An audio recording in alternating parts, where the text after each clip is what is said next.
बोलो जयकारा बोल मेरे श्री गुरु महाराज की जय। गुरुमुखो, सहारनपुर में एक सेठ एक महात्मा जी के सत्संग में जाता था। जब भी महात्मा जी उसके भले के लिए उसे कोई धन की सेवा के लिए कहते तो वह टाल देता था। लाखों रुपए पास होते हुए भी उसने कभी एक पाई भी सत्कार्य के लिए खर्च नहीं की। महात्मा जी के गुरु हरिद्वार में रहते थे। महात्मा जी के बार बार कहने पर भी वह कभी उनके दर्शन करने हरिद्वार नहीं गया। उसके रिश्तेदारों ने भी कहा कि गंगा स्नान कराओ और श्री गुरु महाराज जी के दर्शन भी कराओ, लेकिन उसने सबकी बातें अनसुनी कर दी। गुरुवाणी में वर्णन आया है, मन की मन ही माही रही, न हरि भजे न तीरथ, सेवा चोटी काली गई। अर्थात मन की बात मन में ही रह गई, न प्रभु का सुमरण किया, न किसी धार्मिक तीर्थ स्थान पर जाकर कोई सेवा की, परंतु मृत्यु ने उसे आन दबोचा। यही हाल उस सेठ का हुआ। अचानक एक दिन काल ने आकर उसको पकड़ लिया और वह मृत्यु के मुख में समा गया। उसके रिश्तेदारों और बेटों ने सलाह की कि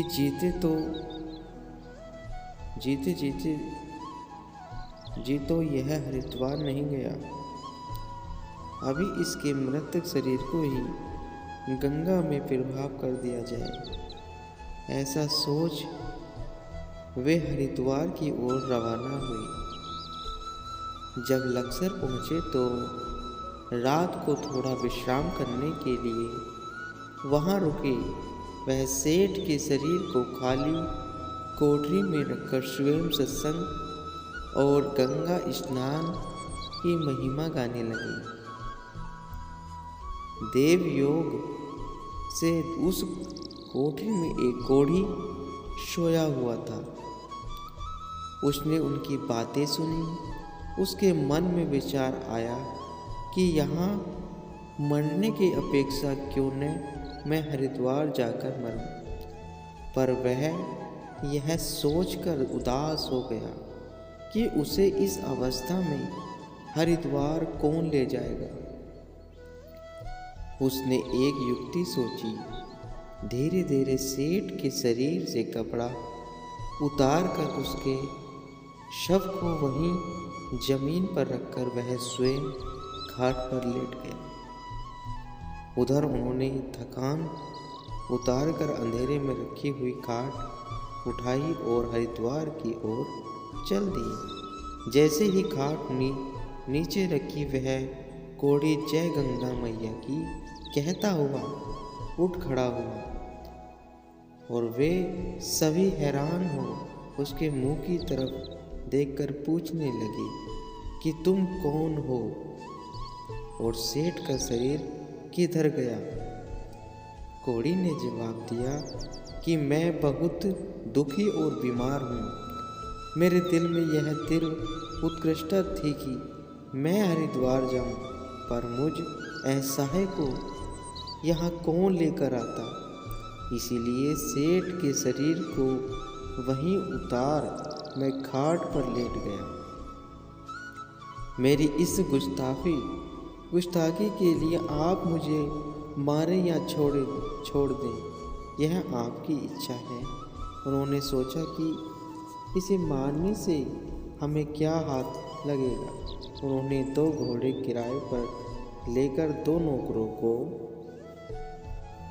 दिए और कहा कि आगे वाले घोड़े पर तुम बैठना और पीछे वाले घोड़े पर सेठ के शरीर को रखकर उस घोड़े को रस्सी से अपने वाले घोड़े के साथ बांधकर ले आना। दोनों नौकर रवाना हो गए। वहां पहुंचकर उन्होंने एक घोड़े पर शेठ के शरीर को रखा और रस्सी बांधकर स्वयं दूसरे घोड़े पर जा चढ़े। कुदरत का संयोग, जिस घोड़े पर सेठ का सब रखा हुआ था वह बिदकता था। थोड़ा आगे आने पर वह रस्सा छुड़वाकर भाग खड़ा हुआ और भागते भागते सहारनपुर जा पहुंचा। शहर के लोगों ने कपड़ा हटाकर देखा तो पहचाना कि यह तो सेठ का शव ही है। सेठ के रिश्तेदारों ने सबका वही अग्नि संस्कार कर दिया और जो हरिद्वार गए थे उन्हें वापस बुला लिया। यह सुनकर ही भाभी ही ऐसी होगी। वे उसकी अस्थियों को हरिद्वार में प्रभाव करने की सोचने लगे। उसकी अस्थियों एकत्र करके एक डिब्बे में डालकर उसमें एक कीमती कपड़ा, वह एक अंगूठी और चांदी का रुपया रखकर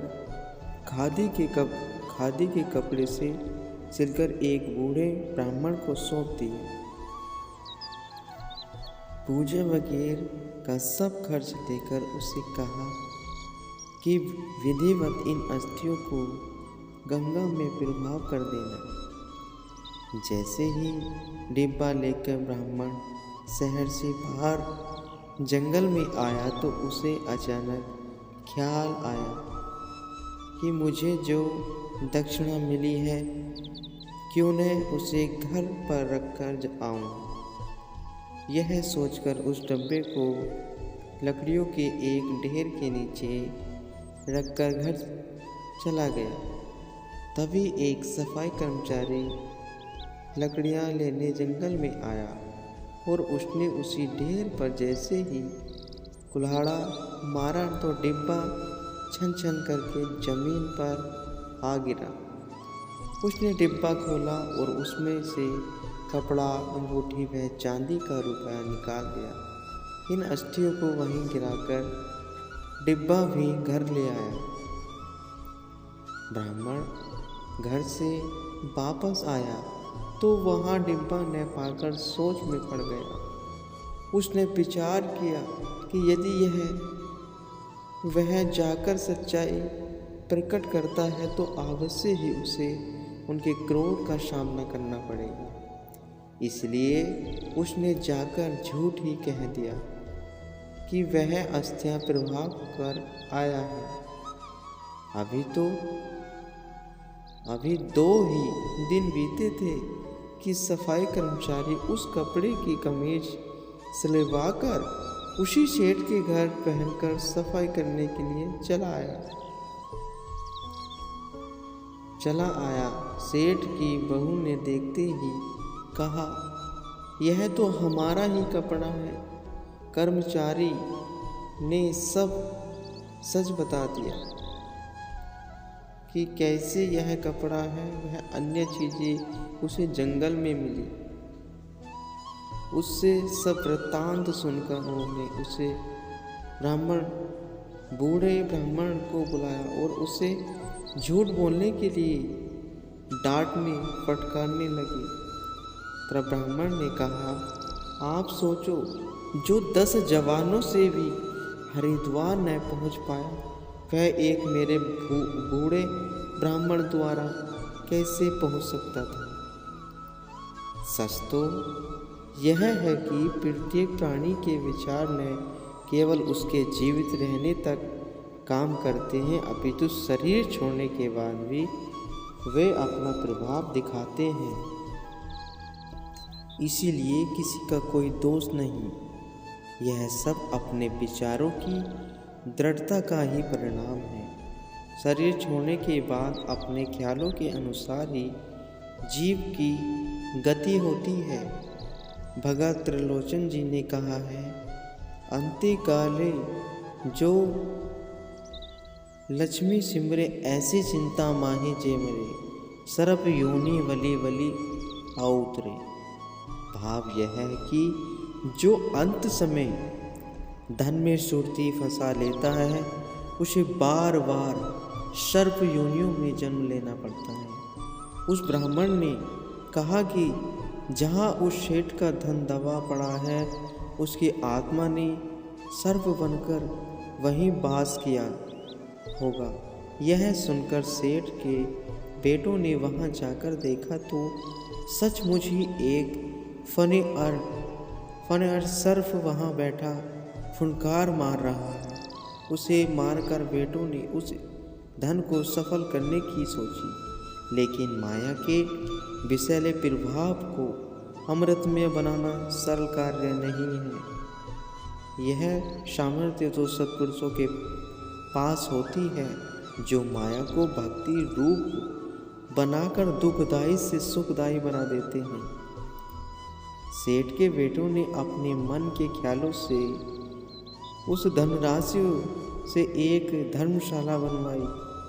जैसे ही सेठ का कमाया हुआ धन धर्मशाला में लगाया तो उसकी आत्मा ने प्रेत योनियों में जाकर उसमें वास कर लिया। उन्हें वर्णन करते हैं, अंत्य काली जो मंदिर सिमरे ऐसी चिंता माही जे मरे प्रेती योनि वली वली आ उतरे। अंत समय जिसकी सुरती अपने घर की ओर चली जाती है तो उसे प्रेत योनियों में जन्म लेना पड़ता है। जो भी मुसाफिर उस धर्मशाला में आकर रहता उसे वह प्रेत बहुत तंग करता। आखिर पूरे शहर में यह बात फैल गई कि इस धर्मशाला में प्रेत रहता है। प्रेत के डर से कोई भी आदमी उस धर्मशाला में नहीं टिकता था। जो संतों का कहना नहीं मानते वे अपने कर्मों का हिसाब स्वयं देते हैं। गुरुओं को ऊपर दिए हुए उदाहरण से समझ सकते हैं कि विचार जीव को कैसे भटकाते हैं। जीते जी जो अपने अंदर जैसा ख्याल सुदृढ़ कर लेता है उसका परिणाम उसे शरीर रहने तक ही नहीं अपितु मृत्यु उपरांत भी भुगतना पड़ता है। यह सब अज्ञानतावश बुद्धि की मैल के कारण है। इसलिए इंसान को विचार करना चाहिए कि अज्ञानता का यह अंधकार कैसे दूर हो। इंसान को संसार में किस प्रकार रहना चाहिए। जैसे हम कपड़े पहनते हैं, स्वयं उस पर मिट्टी न भी डाले तो भी अगले दिन वे मैले हो ही जाते हैं। जैसे घर में हम मिट्टी नहीं डालते तो भी झाड़ू लगाने से मिट्टी निकल ही आती है।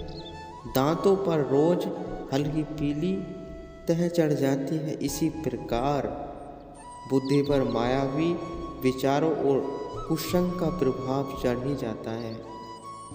हमें भले ही यह दृष्टिगोचर न हो किंतु यह धीरे धीरे अपना प्रभाव डालती है। जैसे नाखून और बाल बढ़ते रहते हैं लेकिन पता बाद में चलता है वैसे ही बुद्धि जो अति सूक्ष्म है उस पर धीरे धीरे मैल चढ़ती जाती है। पहले तो उसका कुछ पता नहीं चलता किंतु उसका परिणाम बाद में दृष्टिगोचर होता है। इंसान का स्वभाव पशु समान हो जाता है। क्रोध और अहंकार के कारण उसे कितनी ही मुश्किलों का सामना करना पड़ता है। मोह और काम के कारण उसे कितनी ही बीमारियां घेर लेती हैं। लोभ आदि विकारों के कारण मित्र भी शत्रु बन जाते हैं। विचार इतने दूषित हो जाते हैं कि कभी कभी वह अपनी अनमोल जिंदगी को स्वयं ही समाप्त कर देना चाहता है। अब प्रश्न यह उठता है कि ऐसे दुख से स्वयं को कैसे बचाएं और अपने मलिन विचारों को दग्ध कर किस प्रकार अंतःकरण को उज्जवल एवं शुद्ध बनाएं। तो सद्गुरु के नाम की रोशनी में सफ़र करने से जीव के मन की सब कलुषिता धुल जाती है और जीवन प्रकाश में बन जाता है। जब जीवन में ज्ञान का प्रकाश हो जाता है तो जीव के विचार स्वतः ही यहाँ सही हो जाते हैं और वह स्वयं भी सुखी हो जाता है, और जो उसके संग में आते हैं वे भी दुखों से छुटकारा पाकर सुखी हो जाते हैं। गुरुमुखो।